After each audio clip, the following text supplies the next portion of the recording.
Good evening, everybody. Welcome to Casa Italiana Zerilli-Marimò at New York University. My name is Eugenio Refini. I'm the chair of the Department of Italian Studies, and on behalf of Casa Italiana, I would like to welcome you all. Unfortunately, our director of Casa Italiana, Stefano Albertini, cannot be with us tonight, and while I'm sad not to see him here, I'm delighted to be convening this event. I'm very happy that we are going to discuss an important recent publication, and we will hear more about it very soon.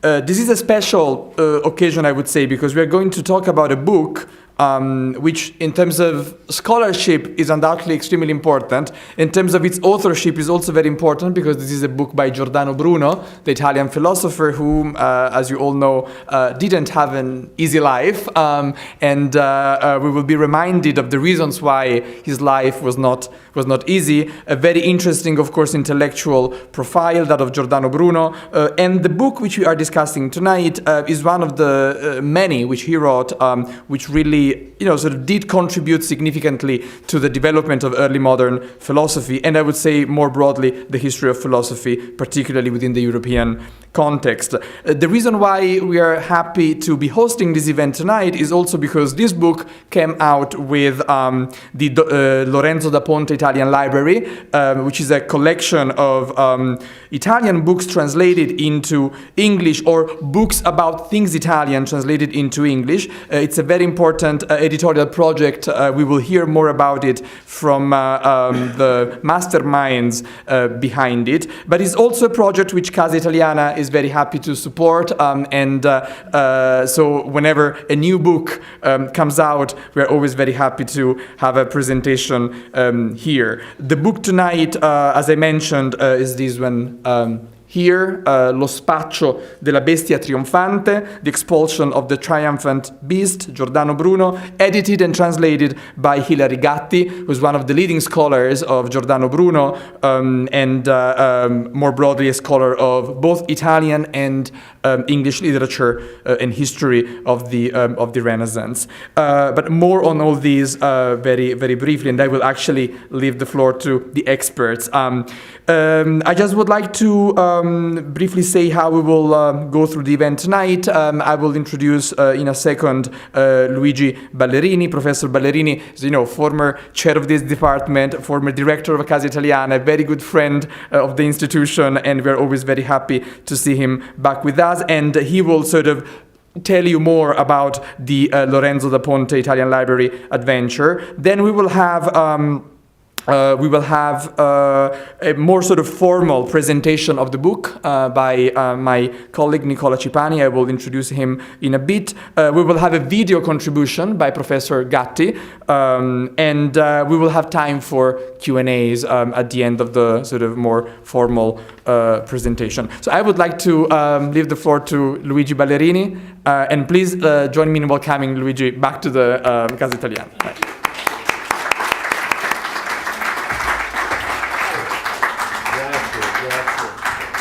Well, thank you very, very much. It's always a pleasure to be welcomed back to a spot that brings up a great deal of memories and battles that we fought for about 16 years in order to establish an Italian department and a Casa Italiana. But as you can see, we were successful. I was like to thank also a man who is no longer with us, Professor John Brademas, who was a chancellor or president of NYU at the time, who put up with my insistence when I told him, well, there's a Deutsche Haus, there's a Maison Française, what about a Casa Italiana? And having done so for 3 or 4 years, one day I got a phone call that said, go to 24 12th Street and don't bother me anymore. And it was a gutted house, and then in a matter of a couple of years, we had everything. Today, in fact, I brought with me, I don't know where I put it, a first announcement of a document that says both Italian Department and Casa Italiana on the same piece of paper for the first time ever. Okay, in any case, tonight we're here to talk about Giordano Bruno and the Lorenzo da Ponte Italian Library. And let me see if I can read what I wrote here. Yes, as we all know, Bruno's life wasn't easy, and he paid rather dearly for his being a free thinker, and Lorenzo da Ponte loves free thinkers. We are trying to establish a canon of writers, philosophers, musicians, technologists who have contributed to the international dialogue. So the books that we choose to publish are usually books that either had a dialogue or should have had a dialogue with the culture, with the English-speaking culture. And it's about 20 years ago that we started this adventure. And with the support, actually, oddly enough, of the Ministry of Foreign Affairs. Actually, they were the one who actually solicited the creation of this event. And we said, okay, we will translate or retranslate in case some of the translation were excellent but not really legible.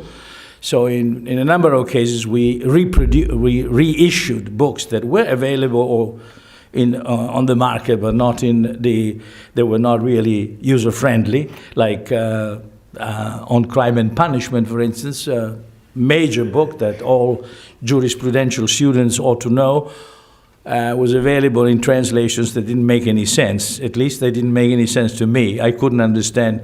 It's difficult. The original is difficult, but the translation was by far more difficult. And so we reissued that book, retranslated it from scratch. Sometimes we retranslate, sometimes we just open up a new chapter, like Giordano Bruno. Giordano Bruno is an author that we will continue to publish. This is the third title that we published by him, and a few more are in the offerings. But as I mentioned, after a while, the support of the official support vanished, and through a series of very complicated meetings, I was led to believe that in the United States there was an angel that would take over, and in fact that was the case. And so I brought my project to a man who is here with us tonight, Engineer Paradiso. That's a very lovely name to have. And I told him the difficulties we were in at the time, and he was kind enough to say, I'll help, I'll lend you a hand. And so we created an aegis called Agincourt Press, and as you can see, these are all the titles we've been publishing with the University of Toronto Press. And I'd like Berardo to join me for a moment, if you don't mind, because I'd like you to say something about our cooperation. The Lorenzo da Ponte would not exist without Berardo Paradiso, and he put together a board, which is the chair, and since then we created 3 series of books, of which the Lorenzo da Ponte is one. So I'd like you to at least to show your face for. Yeah, that's my face.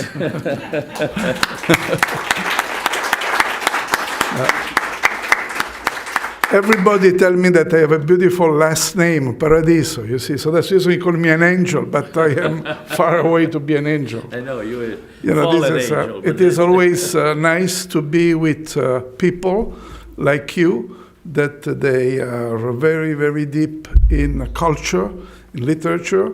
It is difficult to engage real people to understand how important is the culture. And last week, for our 20th anniversary, I was interviewed by a young journalist, and she asked me what a businessman has to do with translation. And it is true, you know, sometimes people, they ask me, but why you do that?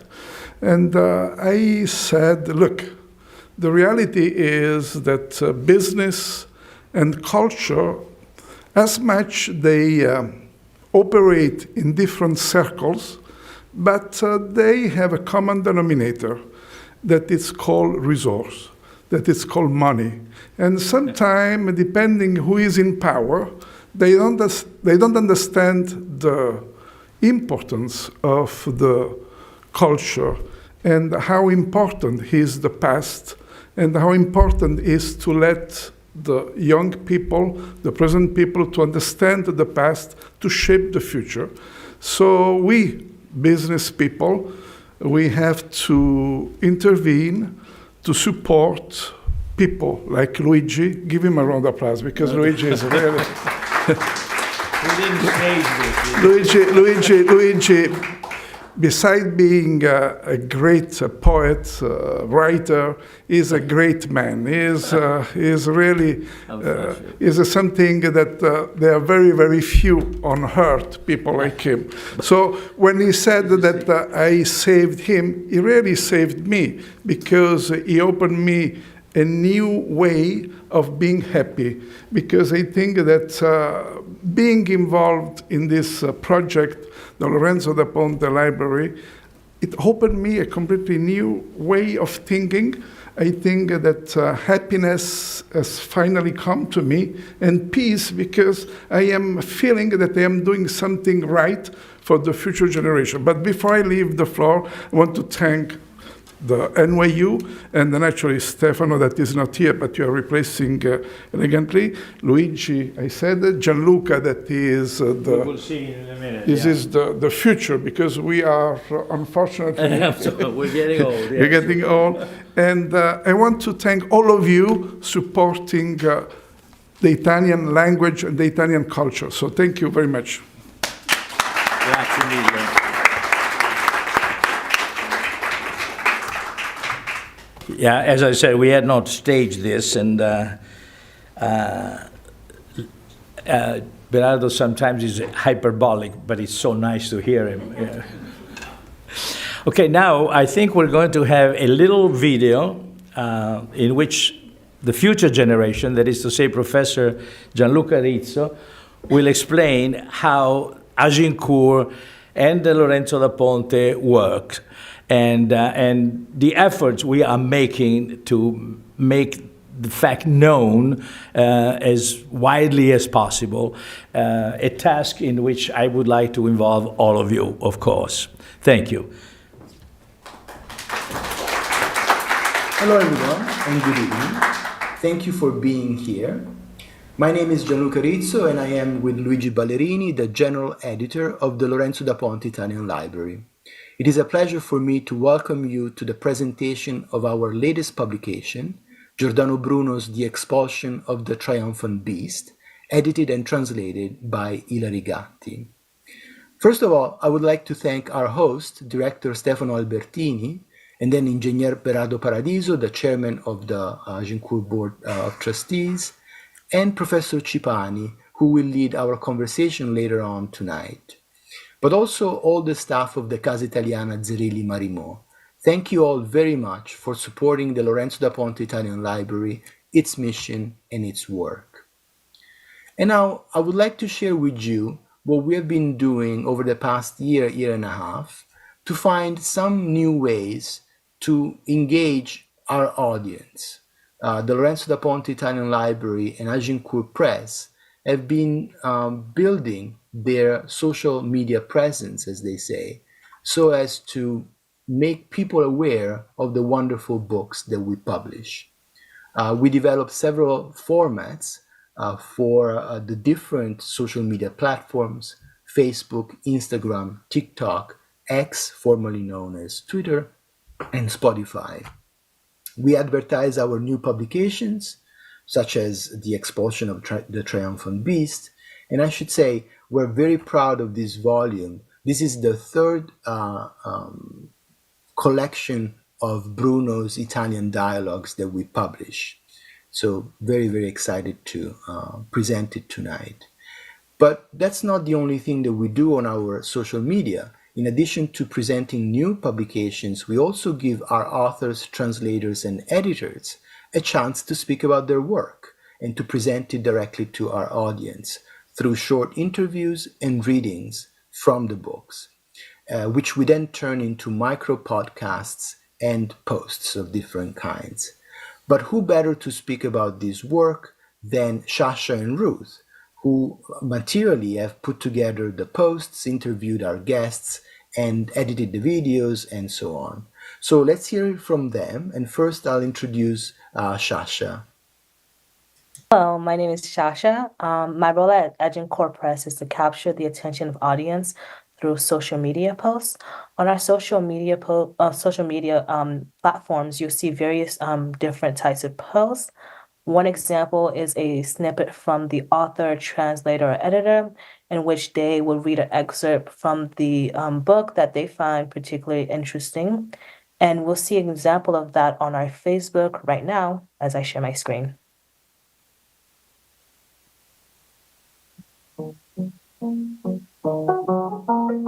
Exactly the same, I recognized myself all at once in the blondish mongrel. Old, yes. So yeah, this is an example of one of our social media posts, which consists of this, in this case, the translator Peter Robinson reading from the collected poems.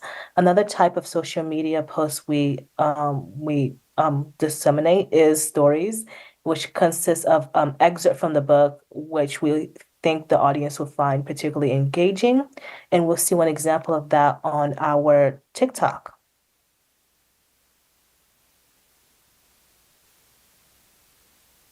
So yeah, this is an example of our stories, which consists of an excerpt from, well, in this case, from Yellow Fox and Other Poems.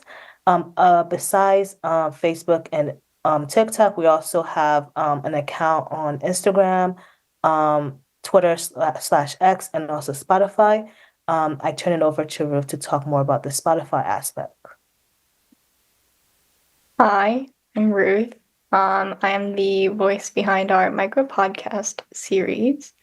And here, basically, we interview the various collaborators that work with us to publish our works. And now I will share my screen to show our Spotify channel. So this is the Agincourt Press Spotify page. It shows our podcasts in order from most recently uploaded to least recently uploaded. We can see here our most recent interview with our president of the Board of Trustees, Gerardo Paradiso, as well as other interviews on Yellow Fax and Giorgio Bassani's The Collected Poems. We also have excerpts on our TikTok of the parts of our interviews that we find particularly interesting, which I can also share now. In terms of diction, I've always loved sort of words as things, the way they look, the shape they have, the way they sound. But this post was from our interview with John Latta, our first micro podcast ever, where he joined us to discuss his thought process behind his book, Some Alphabets. So yeah, this is basically what we do for our micro podcast. And now I will turn it back over to Professor Rizzo. Great. Thank you very much, Ruth and Sasha. And that was Ruth Park and Sasha Dumarant, who have been doing wonderful work. And as you can see, had also done great work of presenting and introducing these different channels and formats that we use. So there you have it. Those are some of the ways that you can get in touch with us at the Lorenzo da Ponte Italian Library and Agincourt Press, and keep yourself updated on what we do. Thank you again for your attention and your support. We really appreciate it. I'm sorry we couldn't be there with you tonight, but we are thinking of you and we are there in spirit. Have a wonderful evening, everybody. Bye-bye.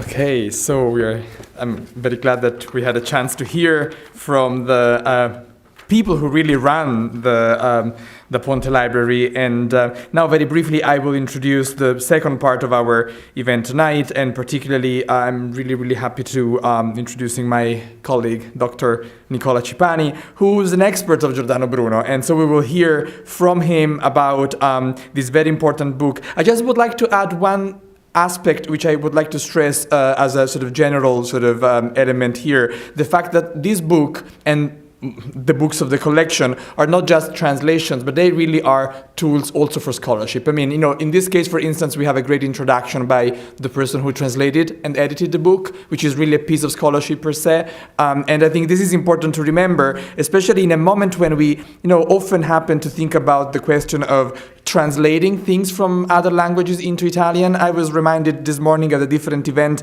that only 2% of the books published in the US every year are translations. And so I really would like to sort of, stress the importance of what the Ponte Library is doing, because they are contributing to these 2% with very important titles, but they are also contributing to scholarship more broadly. So, Dr. Nicola Cipani is clinical professor and director of undergraduate studies in the Department of Italian here at NYU. Nicola holds an MA in classical philology, a PhD in Romance languages, both from the Humboldt University in Berlin. He is a really sort of a true Renaissance man with interests ranging from early modern philosophy to literature, the art of memory, which of course plays an important role in tonight's discussion, modern and contemporary literature, especially literature about machines. He also works a lot on the Renaissance tradition of emblems, visual culture in the early modern time, but also in the contemporary world, and sound studies is another important aspect of what he does. And these are all fields which Nicola explores both in his research and as a teacher, and a tremendously successful teacher. I think he's one of the few people who's able to, sort of make Renaissance emblem books appealing to youngsters and students in their, early 20s. That's really remarkable. He's also a very well-published scholar. I will just mention a couple of things. His recent publications include, and I'm really cherry-picking here, the 2022 monograph on Oswald Wiener's Verbesserung von Mitteleuropa, which is a very complex work of which Nicola has also published an Italian translation in 2021 with the Edizioni del Verri. And more in line with tonight's event are his numerous publications on Giordano Bruno, in particular, emblematics and the art of memory, as I said earlier. And so I think we are really in very good hands, and I will leave it to Nicola also to say something about the other scholar who's not with us tonight, Professor Hilary Gatti, so I would like just to sort of welcome Nicola to the stage, and please.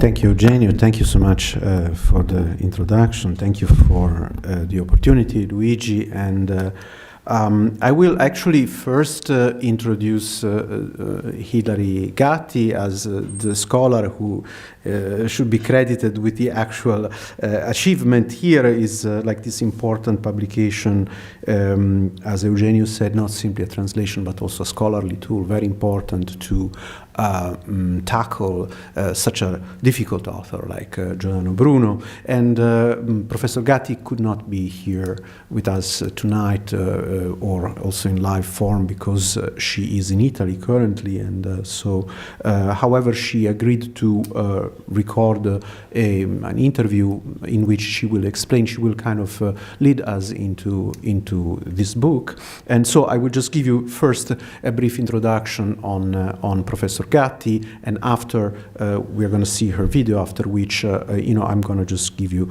another bit, and leaving also some time for Q&A, since probably with the text of this latitude and of this interest, there might be some interesting questions and topics that arise from a collective discussion. So Professor Gatti has taught from 1964 English at the State University of Milan until 1969, then moved to Rome where she became associate professor of English literature in the philosophy faculty of the University of Rome La Sapienza.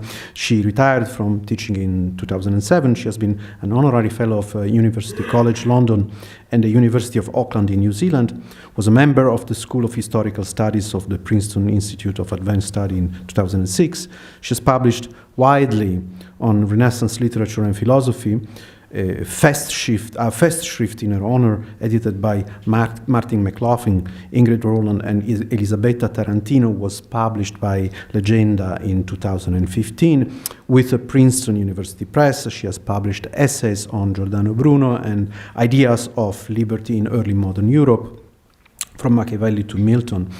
And her most recent publications are, well, of course, the book that we present tonight, but also previously she curated the Ash Wednesday Supper, also for Toronto University Press, for the Lorenzo da Ponte series, also an edition commented and prefaced. So at this point, I will just let Professor Gatti speak, and so Julian.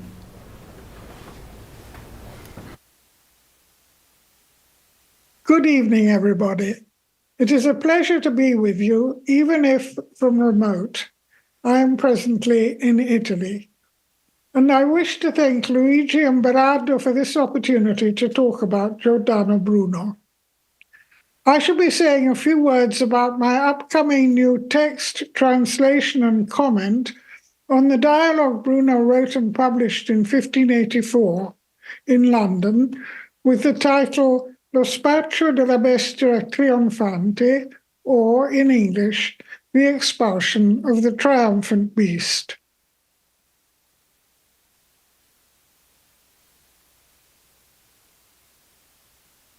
The first thing I would like you to notice about it is that Bruno dedicated it with a long and important letter to Sir Philip Sidney.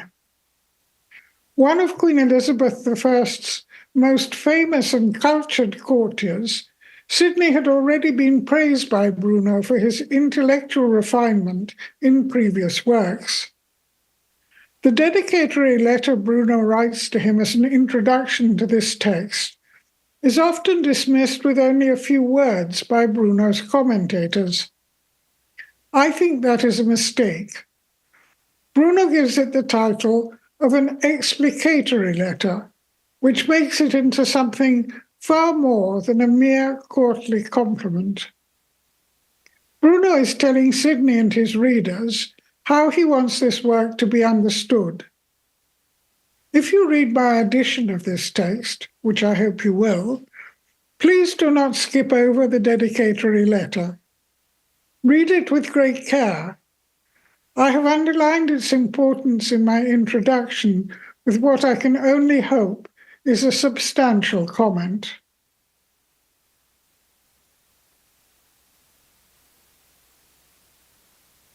Bruno tells Sidney that this is his first work of moral philosophy. You should not expect to find here a detailed account of Bruno's new infinite cosmology, with its multiple planetary systems, all centered on their many suns. That was the subject of his first 3 Italian language dialogues, written and published in London, and especially of the Ash Wednesday Supper, which I translated and published with the Lorenzo da Ponte Library in 2018. The infinite universe is not entirely absent from this new text. It is never entirely absent in Bruno's works. Here, however, it is present on the sidelines, one might say. Bruno's subject here is the old pre-Copernican world with its closed universe bounded by the planetary spheres, which, in his day, was still the accepted cosmological model. In his earlier works, Bruno had questioned its cosmological parameters. Here, he is questioning its moral parameters, its ideas about good and evil, and how to live a better and more civilized life. This, then, is not a work that illustrates Bruno's own idea of a correct moral philosophy.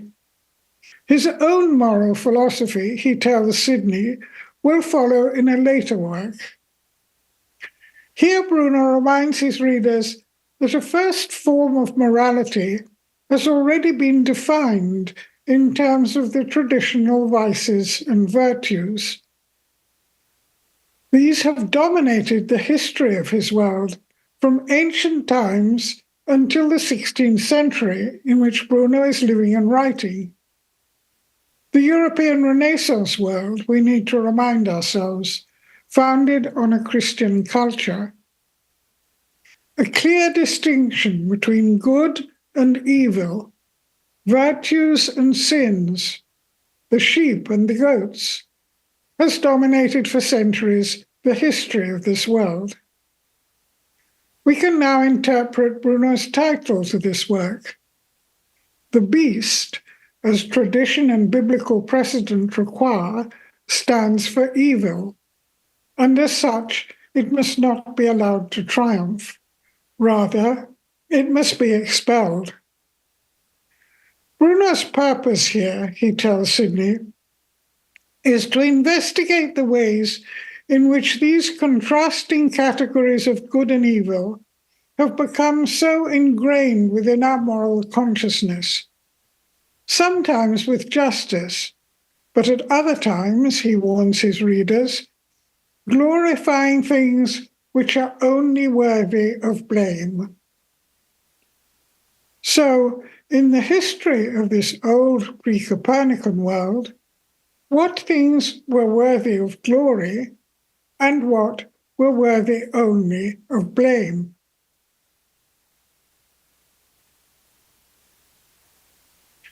This new inquiry is carried out by Bruno in mythical terms.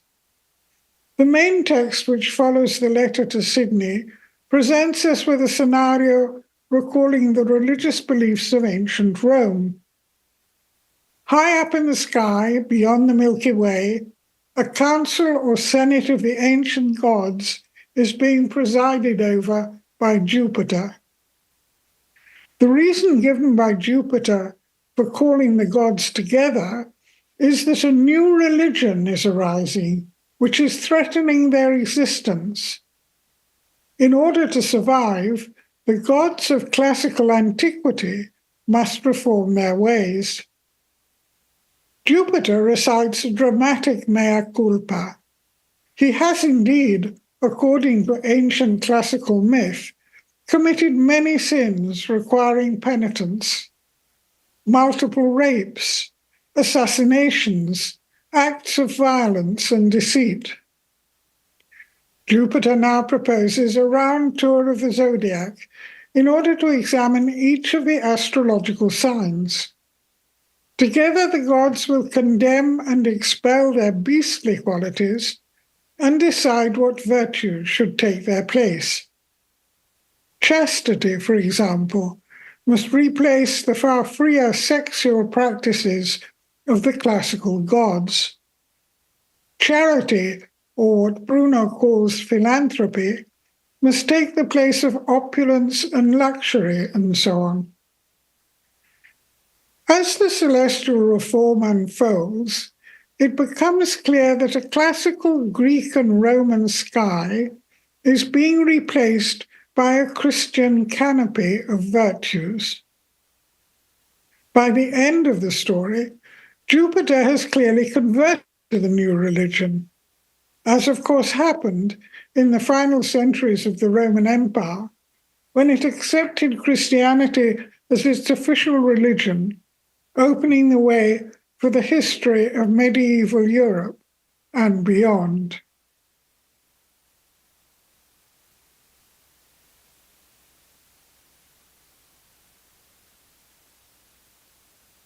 In his introductory letter to Sir Philip Sidney, Bruno states quite openly his own personal unbelief in the Christian religion. He tells Sidney that he thinks of himself as born of Father Sun and Mother Earth. His is a religion of nature, where all the individual things emerge and decay from an infinite substance, powered by the spirit or energy of a world soul. All these individual things are finite, imperfect, and subject not only to birth, but also to death. Bruno includes not only civil societies in the cyclic view of history, but also religions. The ancient Egyptian religion, represented in his text by the Egyptian goddess Isis, which has attracted much attention from his readers for her celebration of its magical rites, has nevertheless succumbed to time. Bruno thinks this is because it privileged solitary worship of the divine traces found in the natural world over civil conversation and social conviviality. The natural religion of the Egyptians has given way to the Greek polis and its panoply of gods.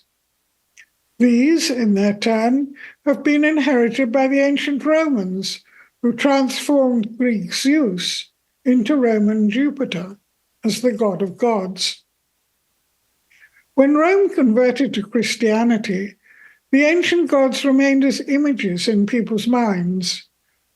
They were a frequent presence in the Renaissance, when both literary texts and works of art at times depicted some earthly prince as a semi-divinity, or even as Jupiter himself. But will Jupiter last forever? In one of the most powerful pages of his letter to Sidney, Bruno writes that what before was not Jupiter afterwards became Jupiter, and what at present is Jupiter, in the end will be something other than Jupiter. Religions and their gods come and go, as do earthly princes. Only the infinite universe is eternal, which of course makes Bruno into an impenitent heretic from a strictly Christian point of view.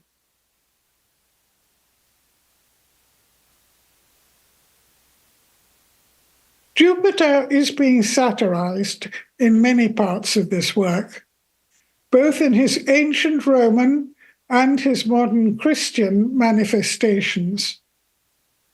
A central character in Bruno's celestial drama is Momus, the ancient god of satire, traditionally considered the scourge of all the gods. In Bruno's texts, as in his traditional role over the centuries, Momus is the polemical unbeliever. Here he veers skillfully between praising and undermining Jupiter's program of moral reform.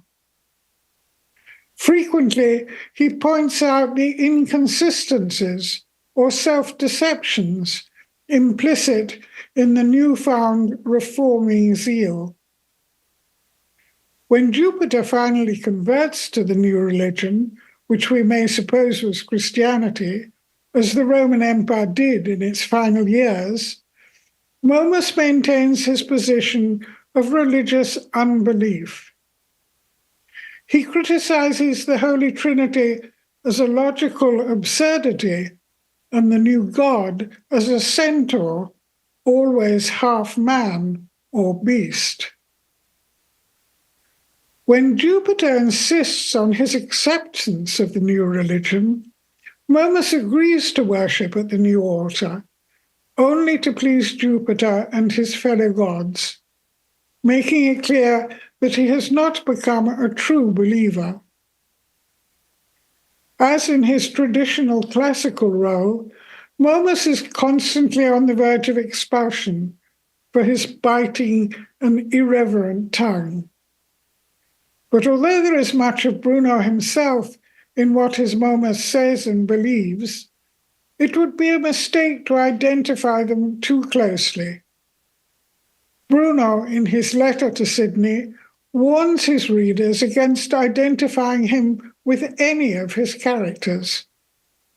They are actors in a drama, and Bruno himself remains behind the scenes as their puppet master. He speaks with his own authorial voice only in his letter to Philip Sidney, which brings me back to my point of departure. The explicatory letter needs to be read with great care. To conclude, perhaps Bruno may nevertheless be considered religious in his way, for he believed in a divine principle or substance, both infinite and eternal, from which, as from a fountain, all living things appear in their infinite variety.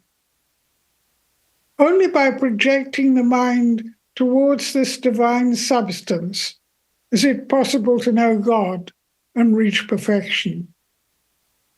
Pursuit of knowledge in this post-Christian universal infinity will require another work, The Heroic Frenzy, also translated for the Lorenzo da Ponte Library by Ingrid Rowland. The aim is to make Bruno's principal Italian language texts available to the English language reader in modern readable translations. I have attempted to contribute to this project to the best of my ability with this new text and translation. I wish you all a good read.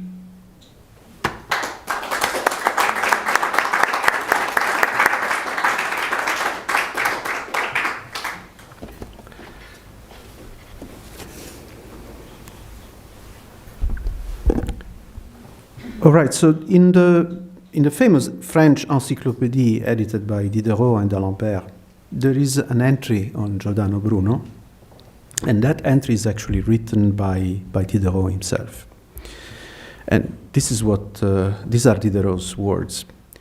To say what I think of this man, had the impetus of his imagination allowed him to order his ideas in a systematic manner, few philosophers would compare to him. However, he was born a poet. Excuse me, could you repeat? Because Yeah, the P is exploding. However, he was born a poet. Okay? So it is apparent that Diderot admires Bruno's imagination, but at the same time he considers that imagination almost dangerous, in any case perhaps too exuberant, especially for a philosopher. And I started here because in the context of Bruno's reception, this focus on imagination, understood as an unstable value, is quite characteristic. So it can be also framed negatively. For instance, Condillac speaks dismissively of Bruno's unruly imagination. It can be presented positively. Take, for instance, Oswald Spengler, who in The Decline of the West talks in superlative terms about Bruno's worldview as a product of immediacy and illumination. It can be more ambivalent, like another famous opinion on Giordano Bruno comes from Cesare Lombroso, actually, who sees in Bruno both the visionary forerunner of Darwinism, as well as the type of psychotic genius whose bizarre and exaggerated imagery reveals a megalomaniac personality. So very different pronouncements from very different personalities, which also testify for the wide interest that Bruno has always elicited, but all of whom, as you will have noticed, somehow agree in contrasting this imaginative mindset of Bruno with rational organization and proper method of inquiry. Spengler, for instance, places Bruno squarely at the polar opposite of Kant's critique of pure reason. So this leitmotif of contrasting Brunian imagination and systematic order was challenged finally by German art historian and cultural theorist Abi Warburg, who saw in Bruno an imaginative logic at work. He spoke of energetic aesthetic as logical function. You see that this concept kind of introduces a novelty compared to kind of the previous simplifications. So he sees how images in Bruno had a very powerful thought structuring function. And interestingly, in Warburg's view, Kant becomes actually a term of comparison rather than one of contrast. And Warburg sees behind Bruno's symbol an epistemological endeavor which he calls critique of the impure reason. So impure reason, so you have it there. So this approach had a decisive positive influence on the works of two very important Bruno scholars of the past century, Paolo Rossi and Francis Yates. Both embraced the notion of Bruno's image-driven thinking. Rossi, for instance, speaks of logica fantastica, and they connected it at once with an important and long-neglected part of Bruno's production, his works on the art of memory. Yet, even in Francis Yates, so we're talking about, probably the most widely read interpreter of Bruno and an absolutely superb interpreter of Bruno, this notion of an ebullient imagination that borders the pathological is not entirely gone.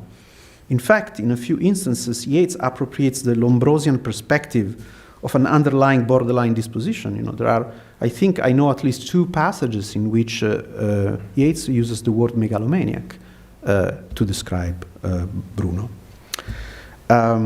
So 20 years after Yates' seminal book on the art of memory, Eugenio Garin still felt that in order to solve what he called the secret of Bruno's thought, we first needed to gain a more precise understanding of what imagination meant for Bruno.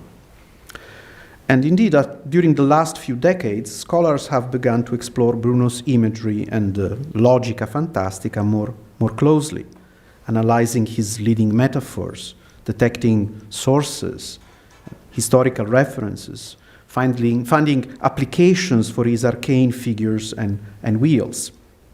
And so it now seems that Bruno, undeserving of much of his reputation as an author somehow compromised by his own fantasy, was in fact persistently concerned with methods of harnessing imagination, with issues of effective imaginative control, with the usage of imagery as a heuristic tool, as a reasoning tool, in sum with what we could call an ethos of the imaginative.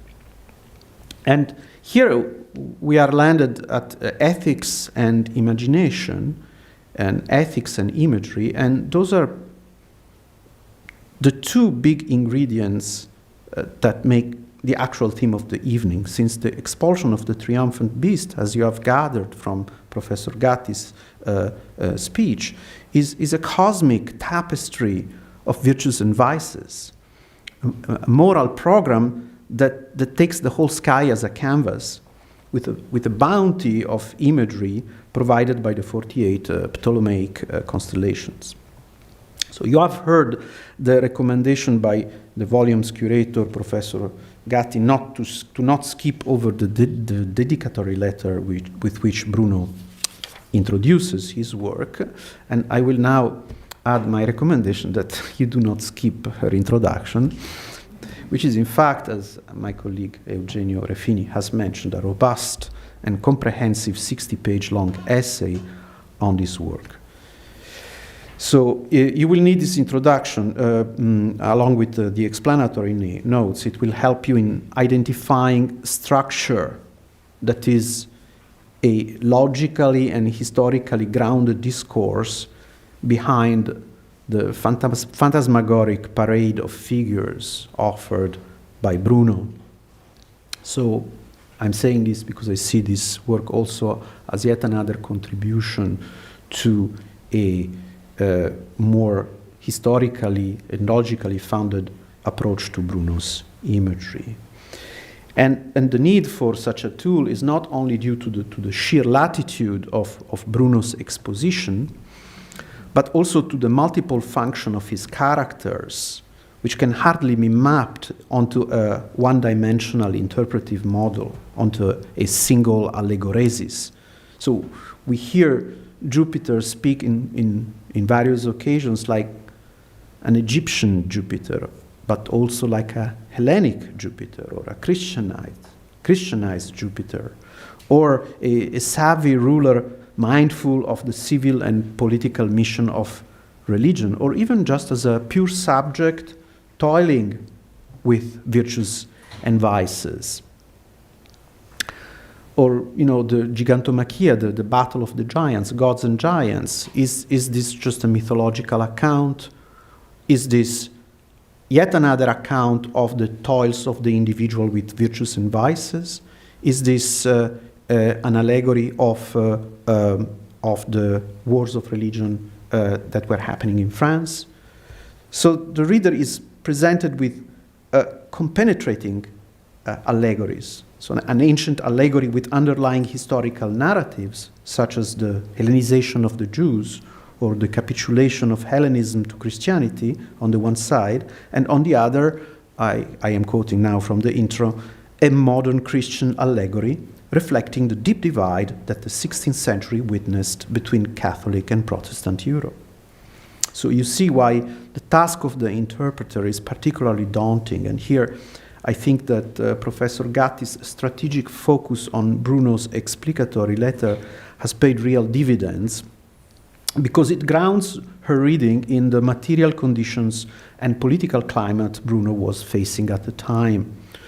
Bruno had come to England with a letter of recommendation from the French King Henry III and was guest of the French ambassador Michel de Castelnau, who, as pointed out in the intro again, was trying to keep a precarious balance between his own Catholic mission and the Protestant court he regularly visited, accompanied by Bruno. And Bruno himself had to carefully meditate on how to make his program of moral reform appealing both to his French host and to his Protestant host country, and also, of course, to the Protestant Philip Sidney, to whom the book is dedicated. So this perspective allows Professor Gatti to maintain a historically balanced approach between what can legitimately be read as criticism to Protestant doctrine and what, on the other hand, seems to aim at, or could aim at Catholic doctrines. So hence putting some counterweight to what she sees as a predominantly anti-Protestant emphasis that has dominated criticism of the Spaccio in recent years. There are a couple more reasons I would like to offer in support of the weight Professor Gatti places on Bruno's introductory letter to Sidney. So you can take that as an additional invitation from my part to really mind that introductory portion. First, a general reason, which is, and I think is valid for pretty much all works written by Bruno. Bruno's prefatory matter, Bruno's introductory materials, let's say pretty much everything that frames the main text, titles, subtitles, dedications, epigraphs, is always of extreme importance. This is one of the aspects that makes Bruno such a modern author. His keen sense of the strategic importance of the paratext, the way he understands how the surrounding elements can be used to influence the reader's disposition and control the message. The second reason has to do with something more specific to the Spaccio and to a certain structural anomaly with respect to other works. Bruno's dialogues are usually introduced by a section that anticipates arguments, summarizing them in a thesis-like fashion. Our explanatory letter, however, does not really go into a summary of arguments and discussions then developed around virtues and vices. Instead, it gives us a catalogue of virtues and vices, which seems based on a different topology than the celestial one, which is then offered in the dialogue. And in fact, even presents items that will not appear at all in the dialogue, which is kind of a strange type of, preamble. If the preamble is meant to anticipate the content, why are there items that are not then happening in the main body of the text? So there is a study by Marco Matteoli, also quoted in Professor Gatti's notes, which goes into details and detects the presence of different mnemonic spaces that support the placement of virtues and vices in the expulsion of the Triumphant Beast. So while in the main text we have a circular order, this kind of 360 degrees of the celestial vault, which according to some sources had acted as memory canvas since ancient Greece, by the way. In the explicatory letter, Bruno seems to follow a more linear sequence based on an architectural map and kind of seems to order his items in spaces that have more to do with like squarish architectural structures. Actually, he calls them room, field, home, palace. Moreover, the text features technical terminology unequivocally related to the art of memory, which alludes to a very heterogeneous assortment of order-forming mnemonic devices, from flat diagrams to 3D models. I'll give you a couple examples. For instance, the word intavolatura appears. Intavolare can mean to provide a book with a tavola, that is, with a directory or a register, but in the language of music, it is about the tablature, which is a notation system used for madrigals, which was originally also understood as a mnemonic system of loci. And then also, in the text appears a list of virtues which uses the human body as locus, with details based on physiognomic characters, like the wrinkles in the forehead, etc., and the vices are associated to it, and so on. So we may bring in connection this simultaneous presence of alternative maps with the fact that Bruno presents his expulsion of the Triumphant Beast not as a final accomplishment, but as a provisional work, as a sketch, a foundation for a more complete moral philosophical work yet to come. And there are actually other references he makes elsewhere to grand-scale projects involving depictions of virtues and vices. For instance, in his book, The 30 Seals, he mentions a work called The Book of 100 Statues. The few details Bruno offers about this lost work, we don't have this Book of 100 Statues, gives us a beautiful insight into his method of image crafting, a method he calls the seal of Phidias, like the Greek sculptor Phidias. So this Bruno Phidias describes the mental formation of a statue as a careful process of systematic visualization and imprinting of physiognomy, gestures, voice, situations. One should determine the age, hair, eyes, forehead, temple, chin, skin color, fit of the sculpture using this inner Phidias. Then also the pieces of clothing, the individual pieces of clothing, jewelry, what this figure holds in hands, the house, the room, the bed, what this figure eats, family, friends, affections, diseases, death, grave, epitaph, reputation, and actions. As an example, Bruno mentions greed. Imagine greed trying to take taxes from a corpse, chewing bones, swallowing a hook with a bait, clinging like an octopus, and so on. So a topic of affections and gestures that should, of course, be systematically carried out for all these individual 100 statues of virtues and vices. So imagine the type of mental work required.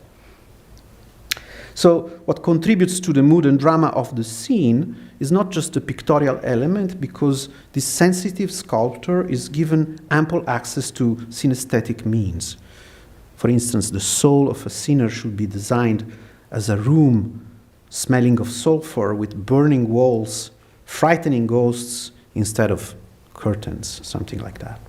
Sorry if I indulged in this digression from a different work by Bruno, but I needed to explain why a definition that I read in Professor Gatti's introduction caught my attention. And this is when she calls Bruno's heavenly dialogues spiritual exercises in moral reform. So spiritual exercises, clearly there is a reference to Ignatius of Loyola. And if you are familiar with his spiritual exercises, you know that this form of structured meditation involves the setup of an elaborate mental environment. Ignatius called it the composición viendo el lugar, a visual representation of the place, which very much resembles what I just described with regards to Bruno's image crafting. When visualizing hell, according to Ignatius, I should look at the fire glow, hear the howl, smell the sulfur, taste the tears, feel the burning souls. So this similar invitation to a virtual synesthesia. And similarly, as with Bruno Fidius, the apprentices are urged towards a series of close-ups, which they must visualize with the inner eye through meditative observation, zooming in on body, gesture, actions, dramatizing them as much as possible. Now, this practice is clearly closely related to the art of memory. You set up a virtual locus, and you populate it with memorable figures, and you try to make them memorable, like activating some sort of neurotic attention to detail. Except this setup is impermanent. It doesn't stay, it doesn't last. Once you're done with constructing this spiritual exercise, this scene, you just leave it behind and start building the next. And then when you're done, you start from the beginning, and you have to constantly rebuild new environments, as if the actual important operation which brings spiritual growth is not the final result, the final scene, but the very process of composing, of building the pictura for your inner eye. Now, what I'm suggesting is that the reason why we find a second architecture of virtues and vices in the explicatory letter, the reason for the various references to alternative orders, for the presentation of the expulsion of the beast as a foundation of a work in progress, the reason for Bruno's references to further large-scale alternative representations lies in the continuous dynamism that for Bruno must permeate intellectual life. And thus in the moral value he associates with such continuous creative refashioning of conceptual structures. And I don't think it's by chance that this morality of inward remodeling, rebuilding, rememorializing manifests itself precisely in Bruno's moral dialogue. Now, if this seems, especially since we are talking about such, a book rich in episodes and that tackles so many topics, this might seem a little abstract and, preliminary. I would like you to consider the fact that Bruno is deliberately presenting us with this cosmos he does not believe in. So all these personae are placed in a space that is the most incredible error ever committed by mankind. They're imprisoned. Actually, I like how this is put by Professor Gatti. All these conversations take place in a world that Bruno defines in his explicatory letter as fundamentally distorted in its mental coordinates, because it has so far refused to recognize a true cosmology in which the universe itself becomes infinite and without bounds. The discussants are like prisoners in a closed world. And that is also to say that the very first type of reform that seems to be necessary here is a reform of what Bruno calls, and now I don't know if I'm quoting verbatim, but it has to do with the inner sky. So there is like a micropolitical aspect here that really has to do with a reform of the models, of the cognitive models of the person, of the individual. And I would like to try to illustrate you how that connects with the infinite universe by just reading a passage that is image-rich and seemingly unrelated, but then so Mercury is explaining to Sophia what has been ordered by Jupiter on that day. He has ordered that today at midday 2 melons in Franzino's melon bed become completely ripe, but that they must only be gathered 3 days from now, by which time they will no longer be good to eat. At the same time, he wants the jujube, I say jujube, maybe you say jujubi, I say jujube. The jujube that stands in Giovanni Bruno's garden at the foot of Mount Cicala to yield 30 jujubes that are perfectly ripe, while 17 of them fall to the ground on losing their skins, and 15 are eaten by worms. He also wants Albenzio's wife, Vasta, to burn 57 hairs while she is curling them around her temples, because she heated her iron too much. However, she is not to burn her head, and this time will not swear when she smells burning, but will let it happen patiently. From the dung of her cow, 252 beetles will be born, and of these 14 will be trodden on by Albenzio and killed, while 26 of them die lying on their backs.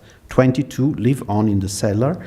80 of them go wandering about in the courtyard. 42 find a place to live under that log that lies near their door. 16 roll up into their little balls where it is most comfortable for them, and the rest are subject to the whims of fortune. It goes on. So what's happening here? It seems like an exercise in Manichaean satire. It's this typical satirical look from above. Incidentally, Bruno actually makes it happen in his own hometown, the Mount Cicala near Nola. So it seems to be like a satire of the puny earth, a satire of pronoia, a satire of divine providence. But as you keep reading, you understand that there is something else going on. So Bruno is trying to illustrate vividly and with humor the difference, when we are just changing perspective and, thinking of a divine intelligence, a divine principle. You don't need to call it Jupiter. It can be, divine principle that attends to things. Then when we think in infinite perspective, you cannot possibly take the way that we normally attend to things as a paradigm. Because it's not just a question of capacity. The problem is not that, just a higher mind could just control all these things and make sure that things go as planned. There is really a qualitative difference when the intellectual object that revives one's consciousness is not a finite object, be it a worm, 3 worms, or 5 worms. When you are exploding the perspective into infinity, then it's not merely a question of an issue of capacity and quantity, but the qualitative experience is completely changed. You have to really think, well, what do you do, right? What does it mean to attune to infinity? You have to think of surrogates. And so ultimately I'm going back to this ethos of trying to attune to that fountain of forms that Professor Gatti alluded to, like this kind of fountain that pours out all natural phenomena. And I see this attempted attunement in all these subterranean blueprints of different works, different memorizations, different catalogs of virtues and vices that Bruno has left us. Okay, I think I can just pause here and we can just maybe talk together now. Okay.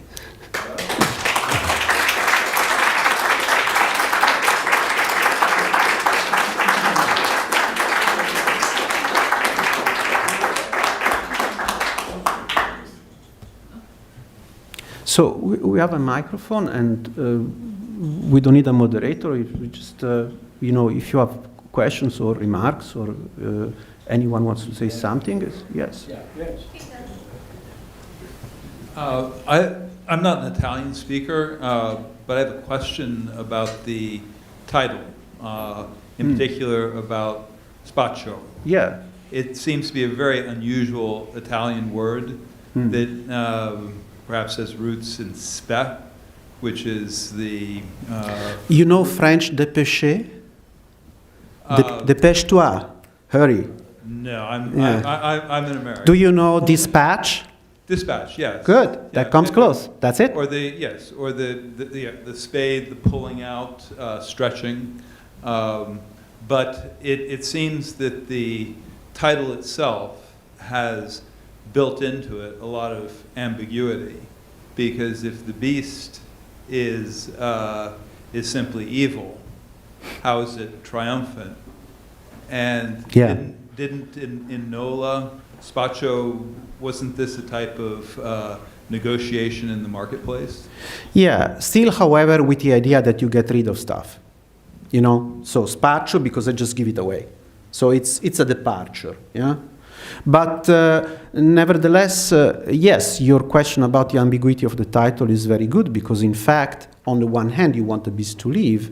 On the other hand, what currently triumphs in Bruno's word is the utter decadence.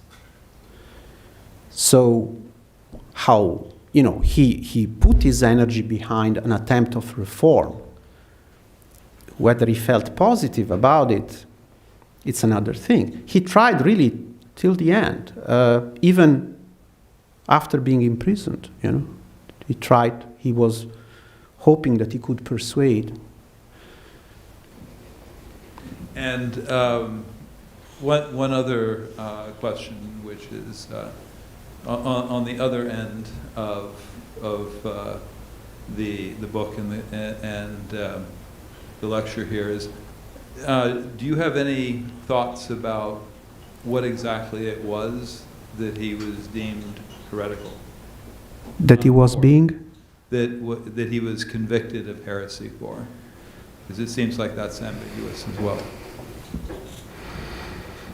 Okay, I once in Naples met an intelligent Dominican who knew a lot about Bruno, and he said, oh my God, of course he's really bad, we burned him, but you have to admit, once you study his stuff, it's not that we got really the wrong guy. I mean, he was absolutely in love. He was absolutely, he was also apologetic, but not the sort that says that, you know, we should say sorry to Bruno. No, he said, objectively, and Spaccio, this is a book that was very much used during the trial because, you know, from point of view of Christian doctrine, there are, you know, Bruno is very virulently attacking, mocking the idea of transubstantiation, the double nature of Christ. You see, but if we want to, go back to the larger picture of this insistence of infinity as priority. If you think about it, in a way, his narrative on infinity and eternality already completely throws Christianity out of the picture, because imagine, so you have this timed situation for Christian doctrine. The world is created. It will be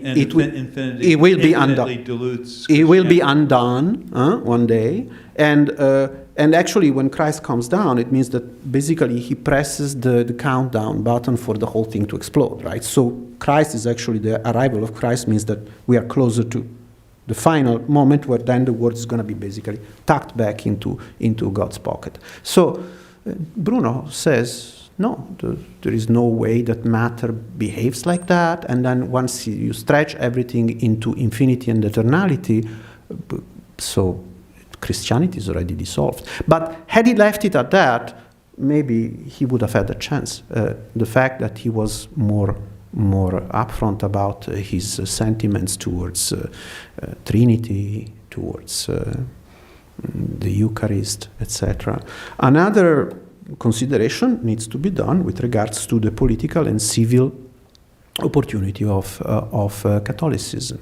And this is what explains this kind of conversion of Jupiter, this acceptance of Catholicism. This signals a disposition, but that does not really have to do with his beliefs. It's more like his political beliefs, but not that Bruno becomes ever an endorser of this type of dogmas that he always criticized.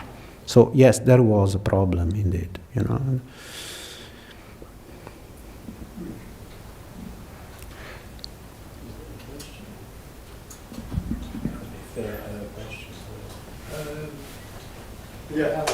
Yes, over there.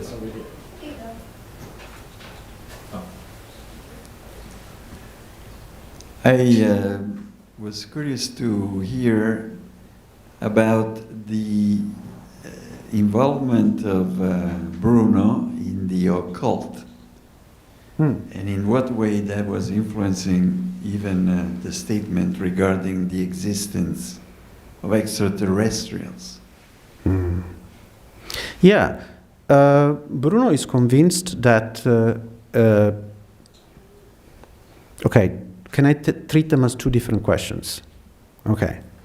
I'll answer the one about the extraterrestrials because it's very easy. He already looking at the moon, he's saying chances are that someone lives there.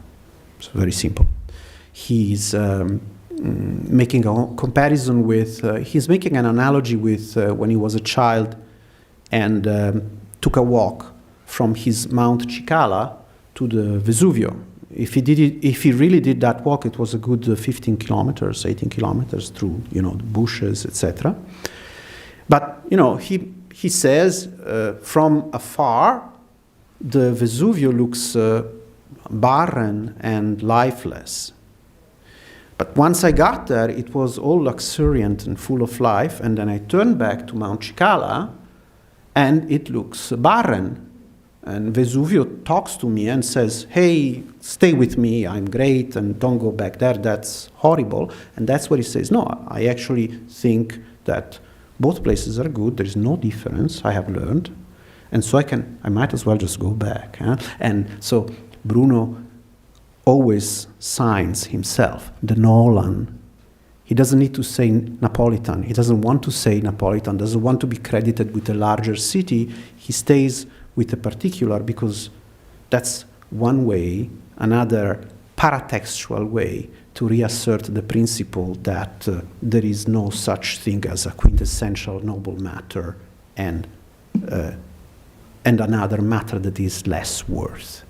So Cicala, Vesuvio, an ant or a human or a planet, same thing, in the perspective of infinity. So the moon, he makes an analogy to show that it's the same thing. Actually, right after this Vesuvio episode, he says, look at the moon, and you can imagine that it's really our twin planet. So, infinite words, infinite possibilities for life. If I had to give you an assessment of the scholarly positions on Bruno and the occult, will be here until next year. I can tell you that,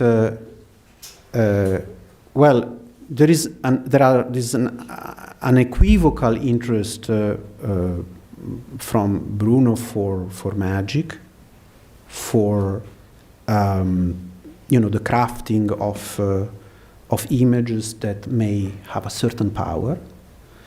He believes that, for instance, Hebrew letters are bent a certain way, not randomly, but because they are trying somehow to imitate the perfection of the hieroglyphs or some kind of more powerful mean of communication, just by the way that they are shaped. The idea that Bruno's occult could be also the key to understand,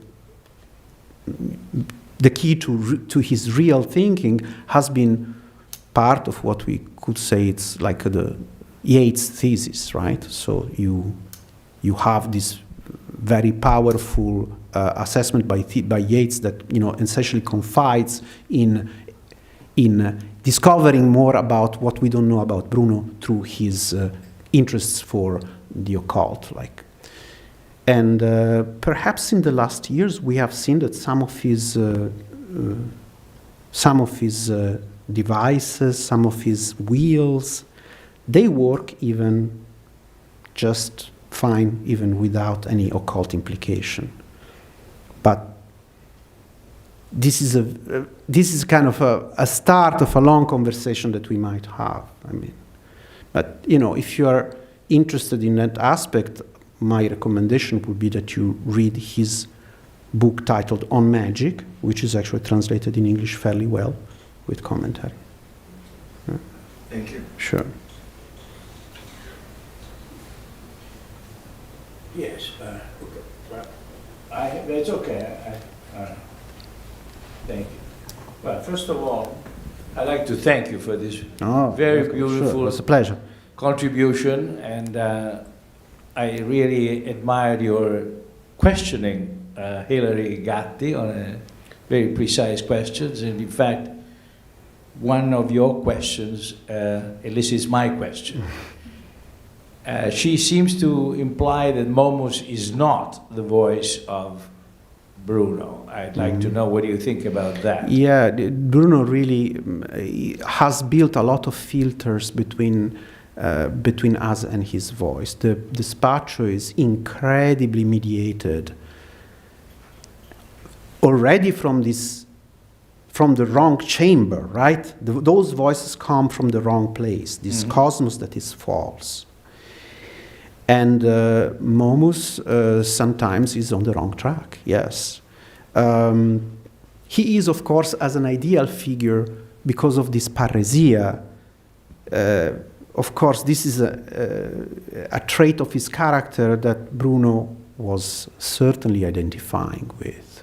Right. He knew that, and he was deliberately paresiastes himself, right, at his own risk. The risk aspect also is perfectly tailored on Bruno's biography. But here we see sometimes Momus wavering, and articulating a position that perhaps, in conversation with Jupiter, you are not always certain that Bruno would have, actually you can demonstrate that sometimes Bruno would have taken the other side, right? Right, but this the type of ambiguity that Momus is involved in all the time, and his satirical bent and all that. Yeah. Isn't it a necessary evil? That is to say, what other options are there if you imagine an infinity that is not providential? It's simply stated as an ontology. There's an infinity, and therefore, I would almost say anything goes. I mean, as opposed to the dogmatic reasoning of the church he was expelled from, or that he chose to be expelled from. In other words, if you think of an infinite God who bestows prizes and conducts and leads and indicates, you come up with a language, we come up with the type of language that is statutory, that makes for things, that refers to things. But if you envisage an infinity like Bruno does, then you're really in hot waters. I mean, yes. The language cannot be affirmative. Yes. You can make meaning, but not conclusions. Yes, I see what you mean. So basically, as epistemological attitude, then Momus becomes closer to Bruno. Not necessarily because of what he states in the Spaccio, but in his epistemological appeal then. Yes, in that case, for sure, yes. But I think that Professor Gatti would agree, in fact. Yeah, I think. Yeah, I think so. Also, she's talking about how Momus, for instance, is using puns, you know, to go. It's kind of pretty evident that this is like also the way that Bruno does, right? So well, that we will not go into that. No, it's a long story. After when you start making philosophy through punning. You know. Yeah, but the point is exactly countering this idea that the philosophical thought develops through axioms, through doctrine. For Bruno, it's really not the case. It's a philosophy of process. It's a philosophy of a moving thought always. You know, even when he's trying to be axiomatic, you know, he says, oh, these 30 concepts are foundative for me, and these other 30 concepts are also foundational for me. Now, what you should do, and that's everything he tells you, is take those 30 concepts and combine each of them with these other 30 concepts. But, I mean, it's not math, right? How do you, and the concepts are not very dryly described, they are imagistic again, so he uses images to illustrate a certain metaphysical point and then tells you just put those two together and then rotate. So there is always this aspect of generative, productive, you know, stress on the movement of thought instead of on the achievement of an axiomatic truth. Yeah. That makes him our contemporary. Yes, definitely. Thank you. Very briefly, thank you for your so precise and clear speech. Could we say that Bruno considered very simply Catholicism, according to the book, but in general, as a superstition in the modern sense we assume this word, or in this sense assumed 50 years after by Baroque Spinoza? Thank you. Yeah, I'm not going to answer that one. I'm not. That requires. You know, I don't like to make a fool of myself, but saying something off the cuff that I really wouldn't know what to say to that. There is like a. You can try. It's suggestive. Yeah, I mean.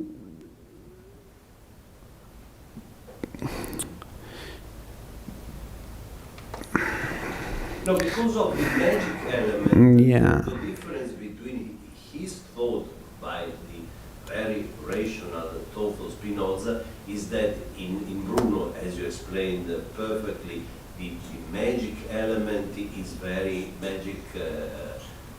It's very important. But you know. Maybe I'm wrong, because we assume the word superstition in the modern with our modern attitude, and maybe at the end of the Renaissance, that is to say, the period when Bruno lived was a different thing. Because the very interesting thing is the crossing between the idea infinite that is basically rational and